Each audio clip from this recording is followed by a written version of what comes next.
એક તરફ ગુજરાતમાં સ્થાનિક સ્વરાજની લોક ચૂંટણીઓનો માહોલ છે અને બીજી તરફ દેશમાં ભાજપ અને આમ આદમી પાર્ટી જેવી પાર્ટીઓ લોકશાહી વ્યવસ્થાને મજાક બનાવી રહી છે અને આખા દેશમાં ભ્રષ્ટાચાર અને અવસરવાદની જે રાજનીતિ કરી રહી છે એનાથી લોકશાહી વ્યવસ્થાઓ અને લોકશાહી પરંપરાઓ કલંકિત થઈ છે।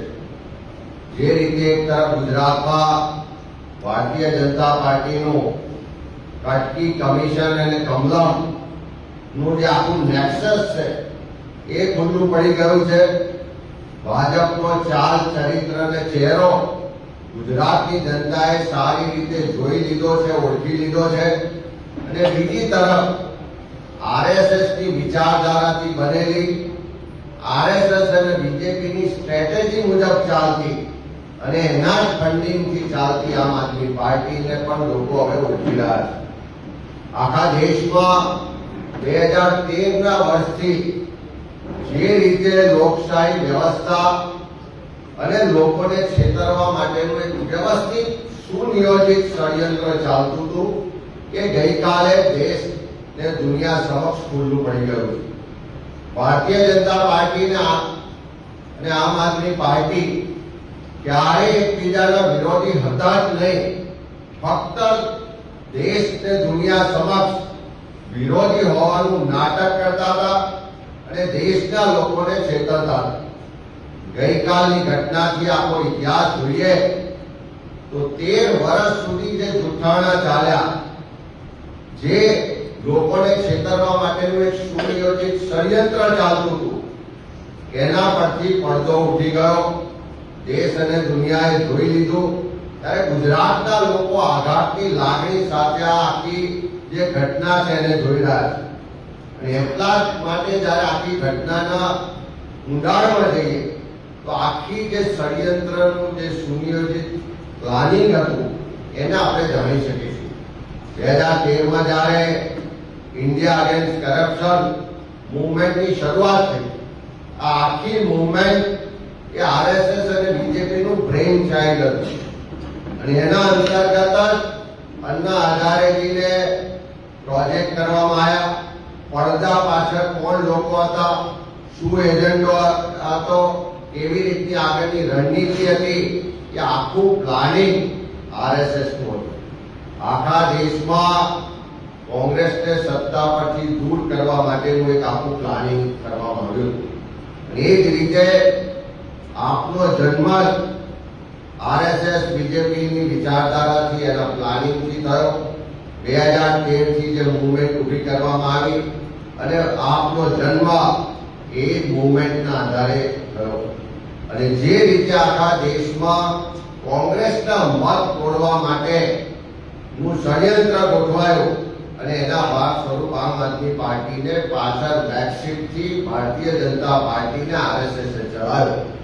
ગઈકાલે જે રીતે જોયું કે રાજ્યસભાના આમ આદમી પાર્ટીના 10માંથી 7 એમપીઓ એટલે કે 2/3 મેજોરિટી પત્ર લખી અને પાર્ટી છોડી હોત તો બરોબર છે, પણ પત્ર લખી અને 2/3 મેજોરિટી એમપીઓ ભારતીય જનતા પાર્ટીમાં મર્જ થવાની જાહેરાત કરે છે। એ આખા દેશ માટે, દેશના લોકો માટે આઘાતજનક ઘટના છે, પણ ઊંડાણમાં જોઈએ તો કોઈ આજકાલની ઘટના નહીં, પણ પહેલેથી રચાયેલું જે વ્યવસ્થિત ષડયંત્ર હતું એના ભાગ સ્વરૂપ આ કાર્યવાહી થઈ રહી છે। એ જ રીતે ગુજરાતમાં પણ તમે જુઓ કે ભરૂચના સાંસદ ખુલ્લેઆમ સ્ટેટમેન્ટ કરી રહ્યા છે કે થોડા સમયમાં એક સિટિંગ એમએલએ એ આમ આદમી પાર્ટી છોડીને ભારતીય જનતા પાર્ટીમાં જોડાવાના છે, એવું જાહેરમાં મનસુખ વસાવા કહી રહ્યા છે।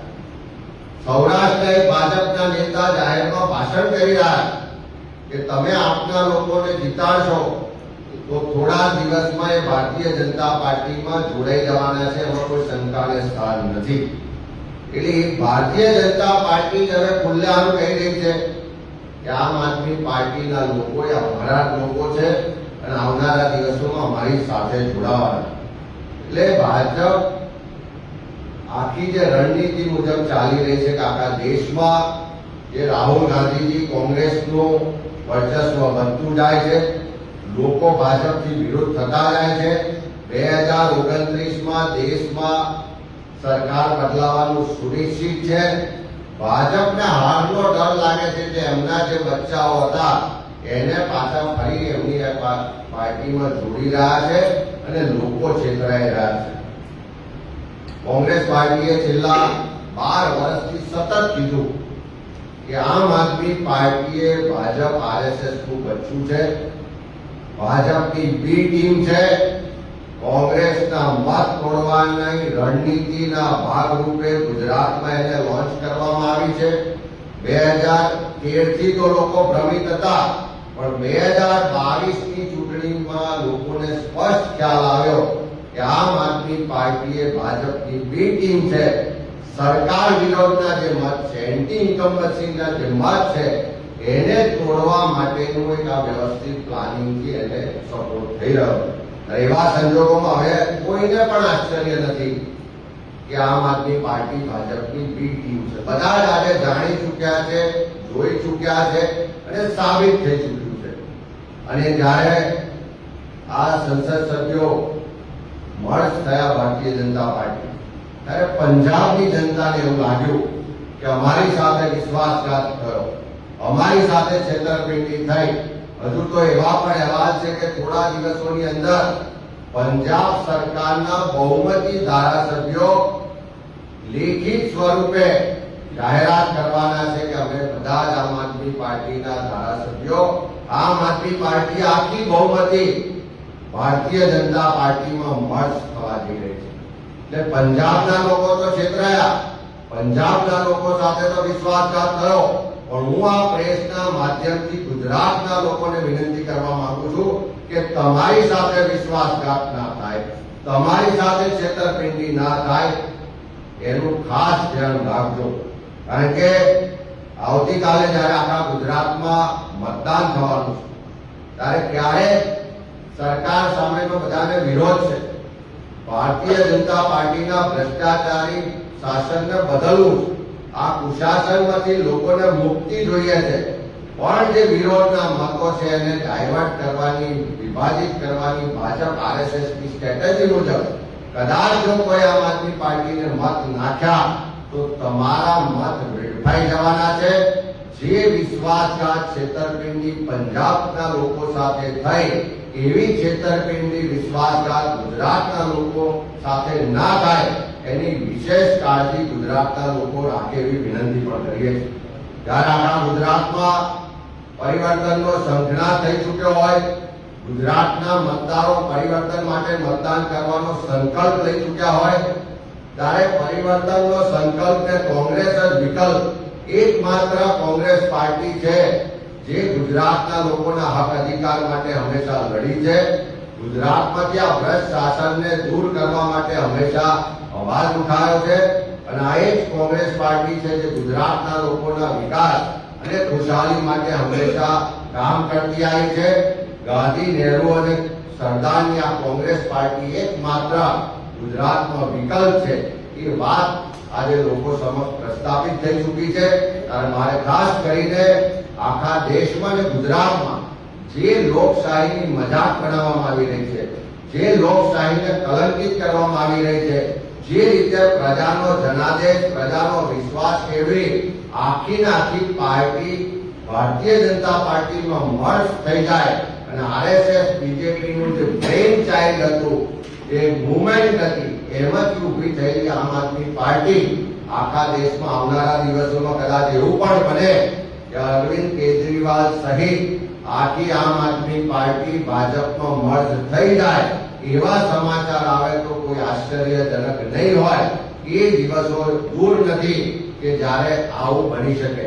જેમ ગુજરાતમાં સ્ટેટમેન્ટો થઈ રહ્યા છે કે આમ આદમી પાર્ટીના એક ધારાસભ્ય થોડા સમયમાં ભાજપમાં જોડાવાના છે, સૌરાષ્ટ્રમાં સ્ટેટમેન્ટો થઈ રહ્યા છે કે ભાજપની અંદર જે લોકો જોડાવાના છે એને કદાચ તમે મત આપશો આમ આદમી પાર્ટીમાં તો પણ અમારી સાથે જોડાવાના છે. એનો સ્પષ્ટ મતલબ છે કે આ આમ આદમી પાર્ટી જે ભાજપની બી ટીમ છે, એવું અમે વારંવાર કહેતા હતા કે આજે સાબિત થઈ ચૂક્યું છે.